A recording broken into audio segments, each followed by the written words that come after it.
Mae'r stormydd a'r llifogydd rydyn ni wedi profi dros yr wythnosau diwetha yn brawf bod angen i ni sicrhau bod y modd i ni yn cyflawni polisïau mewn cymaint o feisydd yn fyw i effeithiau newid yn yr hinsawdd. Un enghraifft wrth gwrs yw sut ni'n adeiladu tai ac yn codi adeiladau. Rydyn ni'n deall o'r diwedd bwysigrwydd codi tai sy'n ynni effeithiol mwyn lleihau allyriadau carbon, ond mae'r golygfeydd welon ni ym Mhontypridd a llefydd eraill yn ddiweddar yn ein hatgoffa ni o bwysigrwydd ymateb i'r llifogydd mwy cyson yma rydyn ni'n mynd i weld o ran sut y ble mae tai ac adeiladau'n cael eu codi mwyn cynyddu eu gwtnwch yn i'r newid yma. Rwy wedi choli chi o'r blaen am barodrwydd y Llywodraeth i ystyried manteision cywarch diwydiannol gan gyfeirio at astudiaeth gan Brifysgol Aberystwyth a'r botensial mawr, annog a hwyluso ffermwyr i fedru tyfu a phrosesu cywarch diwydiannol. Mae Hempcrete yn ddeunydd adeiladu sy'n cyfrannu at allu cartrefi i wrthsefyll llwydni,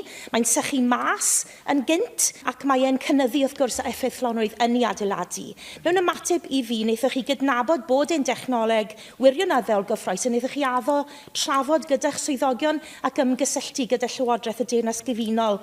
i weld pa botensial sydd ar gael ar gyfer cywarch y maes adeiladu. Felly dyma'r amser i achub ar y blaen ysgrifennydd Cabinet a rhoi Cymru ar y droed flaen gyda'r dechnoleg yma. Os gydych chi felly ddiweddariad ac anewch chi ystyried galw trafodaeth ffordd gron neu uwch gynhadledd gydag arbenigwyr yn y maes hwn i archwilio pa gamau gallwch chi gymryd ar hyn.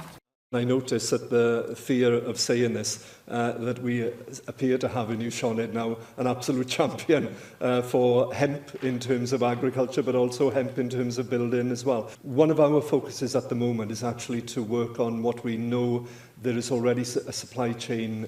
in place of, and it's growing, which is those small and medium scale developers of house building with wood, construction being used for wood as well, and that's a real focus of us. But hemp is a part of the future without a doubt as well.